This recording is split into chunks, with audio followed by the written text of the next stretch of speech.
Hello snowboarders of the internet, I'm your host Avran LeFeber, and in this video we're going to be reviewing the Capita Outerspace Living. This board features Capita's Resort V3 profile, which is camber to just past the inserts, then rocker in the tip and the tail. Basically, it's cam rocker. So what you're going to get is the load, pop, snap, and drive of the camber right through the inserts. Then you got that rocker out in the tip and the tail that's going to give you ease of entry in and out of turns, as well as more optimal powder float and a better area to press on. This board is available in 150, 152, 154, 156, 158, 160, 155 wide, 157 wide, 159 wide, 161 wide. I rode this board at Copper Mountain on a sunny bluebird spring day with warmer temps. You had slush, choppy snow, chunder snow, perfect hero corduroy, and I rode it with my Rome Black Label bindings and my K2 Thraxis boots. So the overall flex of this board comes in just a hair below a middle of the road all mountain, and I mean just a hair. It's just a little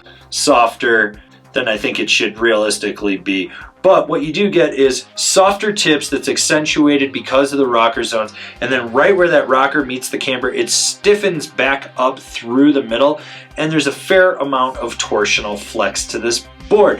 When it comes to stability, the camber section is the most stable, but this board is highly lively. So when you're cruising a groomer, you're going to get chatter in the nose, and that's going to resonate back underfoot. When you get into rutted out terrain, while the camber section is the stiffer section, you want to keep your knees bent because this board does tend to get bucked around. The camber section through the middle is super easy to engage, and when you load it up and roll back on the tail, you get a springboard effect from that rocker. This board wants to rebound. You notice that reactivity. This is a board you can launch a side hit a little pillow popper in the trees as you're cutting over to launch off a cat track, or you can launch off a roller. You don't have to worry about it. It's not the most mind-blowingly poppy board out there, but there's some solid snap to it. When it comes to jumps, small to medium are really its strong suit. Unless you're feeling feisty, then go hit something a little bit bigger.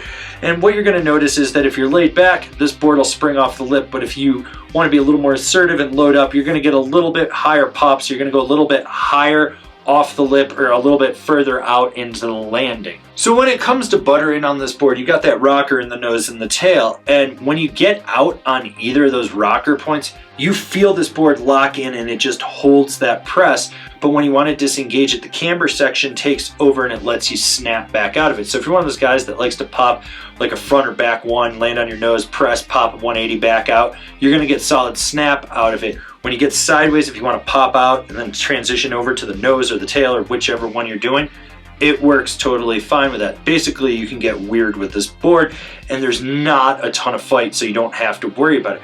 When it comes to jibbing, the cool thing with it is you can be super calculated and precise with how you initiate and engage what you're going to do on the feature, or you can be loose and laid back. It's going to lock into presses and hold them all the way through to the end of the feature and then snap out. And when you go sideways, sure, the board is a little stiffer between the feet. It still flexes perfectly right around it and locks in and holds it all the way to the end of the feature. This is a really easy turning deck, and I mean turning, not carving, turning. The torsional flex really lends itself so you can ankle steer this board and just turn easily. Now, when it comes to carving, there's a smooth, quick nimbleness to this board. It just transitions effortlessly from edge to edge, and you never really feel like you're fully transitioning. You're just like, hey, I'm on edge, boom, I'm on edge, I'm locked in, you don't have to worry about it. Now, when you try to drive a hard, aggressive carve with this board where you're really flexing that camber and driving off the tail, you're going to notice the limitations of it. This is a board that when you lay it over, it's going to let you lay it over to a point, and then it's going to tell you, nope, not anymore, and the tail's going to fold on you. Basically, if you're someone that's just starting to really aggressively carve, you're going to be fine. But if you're someone that knows how to carve, you're going to find those limitations and go, okay, I can't push it any further. Short, tight, quick turns, medium, mellow carves, or even the occasional long, hard carve are fine on this deck. Who's this board for? The progressing intermediate all-mountain freestyle rider. So one thing I noticed with this board is that it feels just a hair torsionally softer between the feet, which just helps with the ankle steering. That's not a slight on this board, it just makes it a little bit easier to turn with.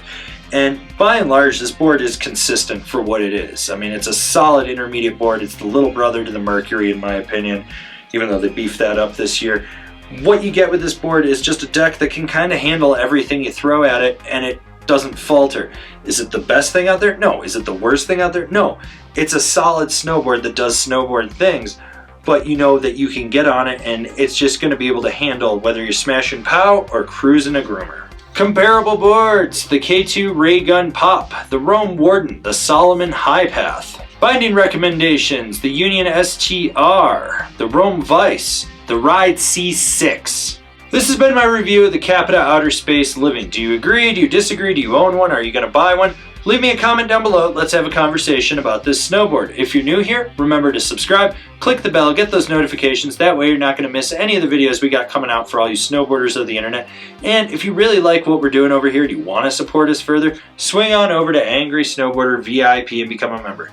Sure, I could tell you more here, but I got a video over there that explains it so much better. As always, I've been your host, Avran LeFeber, and well, I'm still going to be your host, and I'll see you in another video.